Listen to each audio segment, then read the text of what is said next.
This is my first time to do a serious movie from start to finish. Walang comedy, walang patawa. It's a family drama that nobody has ever seen before. Kaya galing na galing ako dun sa concept kasi parang, wow, oo nga no, ang daming sumakop sa bansa natin pero wala man lang nakaisip. Ano kayang itsura ng Pilipinas kung hindi nangyari ang lahat? The first time I found out about the whole story, I called all of my friends and family who would be interested in the concept alone. I was like, Tito, you should hear this. And then I told them, I was like, oh, that's interesting. I've never heard of anything like that in the Philippines. I know. Paano nga kung hindi tayo nasakop ng kahit sino? Eto sana tayo dapat. May sarili tayong culture na walang influence ng iba.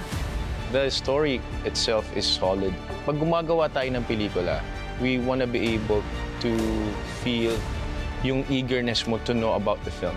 And I can safely say, that with The Kingdom, uuwi ka na mag-iisip na ano ba talagang pwedeng nangyari sa buhay natin mga Pilipino if given a chance.